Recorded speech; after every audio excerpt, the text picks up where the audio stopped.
شروع اللہ کے نام سے جو بڑا مہربان نہایت رحم والا ہے۔ بکھیرنے والیوں کی قسم جو اڑا کر بکھیر دیتی ہیں، پھر پانی کا بوجھ اٹھاتی ہیں، پھر آہستہ آہستہ چلتی ہیں، پھر چیزیں تقسیم کرتی ہیں کہ جس چیز کا تم سے وعدہ کیا جاتا ہے وہ سچا ہے اور انصاف کا دن ضرور واقع ہوگا۔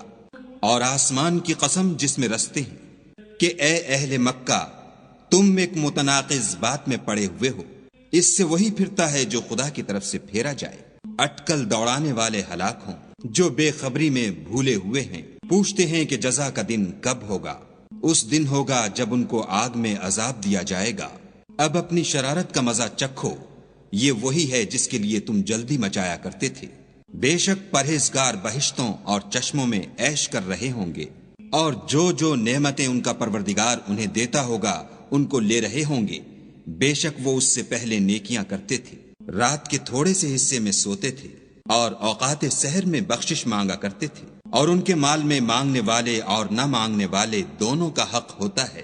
اور یقین کرنے والوں کے لیے زمین میں بہت سی نشانیاں ہیں، اور خود تمہارے نفوس میں تو کیا تم دیکھتے نہیں؟ اور تمہارا رزق اور جس چیز کا تم سے وعدہ کیا جاتا ہے آسمان میں ہے، تو آسمانوں اور زمین کے مالک کی قسم یہ اسی طرح قابل یقین ہے جس طرح تم بات کرتے ہو۔ بھلا تمہارے پاس ابراہیم کے معزز مہمانوں کی خبر پہنچی ہے؟ جب وہ ان کے پاس آئے تو سلام کہا، انہوں نے بھی جواب میں سلام کہا۔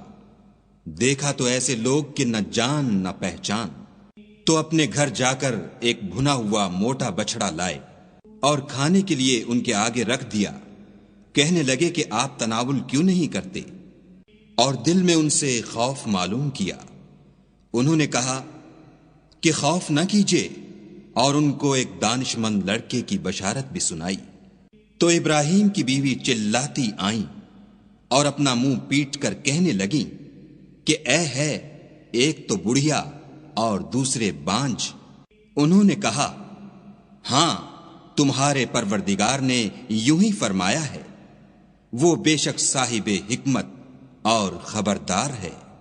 ابراہیم نے کہا کہ فرشتوں، تمہارا مدعا کیا ہے؟ انہوں نے کہا کہ ہم گناہگاروں کی طرف بھیجے گئے ہیں تاکہ ان پر کھنگر برسائیں، جن پر حد سے بڑھ جانے والوں کے لیے تمہارے پروردگار کے ہاں سے نشان کر دیے گئے ہیں۔ تو وہاں جتنے مومن تھے ان کو ہم نے نکال لیا، اور اس میں ایک گھر کے سوا مسلمانوں کا کوئی گھر نہ پایا، اور جو لوگ عذاب علیم سے ڈرتے ہیں ان کے لیے وہاں نشانی چھوڑ دی۔ اور موسیٰ کے حال میں بھی نشانی ہے، جب ہم نے ان کو فرعون کی طرف کھلا ہوا معجزہ دے کر بھیجا تو اس نے اپنی قوت کے گھمنڈ پر منہ موڑ لیا اور کہنے لگا، یہ تو جادوگر ہے یا دیوانہ۔ تو ہم نے اس کو اور اس کے لشکروں کو پکڑ لیا اور ان کو دریا میں پھینک دیا، اور وہ کام ہی قابل ملامت کرتا تھا۔ اور عاد کی قوم کے حال میں بھی نشانی ہے، جب ہم نے ان پر نامبارک ہوا چلائی، وہ جس چیز پر چلتی اس کو ریزہ ریزہ کیے بغیر نہ چھوڑتی۔ اور قوم سمود کے حال میں بھی نشانی ہے، جب ان سے کہا گیا کہ ایک وقت تک فائدہ اٹھا لو، تو انہوں نے اپنے پروردگار کے حکم سے سرکشی کی، سو ان کو کڑک نے آ پکڑا اور وہ دیکھ رہے تھے۔ پھر وہ نہ تو اٹھنے کی طاقت رکھتے تھے اور نہ مقابلہ کر سکتے تھے۔ اور اس سے پہلے ہم نوح کی قوم کو ہلاک کر چکے تھے، بے شک وہ نافرمان لوگ تھے۔ اور آسمانوں کو ہم ہی نے ہاتھوں سے بنایا اور ہم کو سب مقدور ہے، اور زمین کو ہم ہی نے بچھایا، تو دیکھو ہم کیا خوب بچھانے والے ہیں۔ اور ہر چیز کی ہم نے 2 قسمیں بنائیں تاکہ تم نصیحت پکڑو۔ تو تم لوگ خدا کی طرف بھاگ چلو، میں اس کی طرف سے تم کو صریح رستہ بتانے والا ہوں۔ اور خدا کے ساتھ کسی اور کو معبود نہ بناؤ، میں اس کی طرف سے تم کو صریح رستہ بتانے والا ہوں۔ اسی طرح ان سے پہلے لوگوں کے پاس جو پیغمبر آتا وہ اس کو جادوگر یا دیوانہ کہتے۔ کیا یہ لوگ ایک دوسرے کو اسی بات کی وصیت کرتے آئے ہیں؟ بلکہ یہ شریر لوگ ہیں۔ تو ان سے اعراض کرو، تم کو ہماری طرف سے ملامت نہ ہوگی، اور نصیحت کرتے رہو کہ نصیحت مومنوں کو نفع دیتی ہے۔ اور میں نے جنوں اور انسانوں کو اس لیے پیدا کیا ہے کہ میری عبادت کریں۔ میں ان سے طالب رزق نہیں، اور نہ یہ چاہتا ہوں کہ مجھے کھانا کھلائیں۔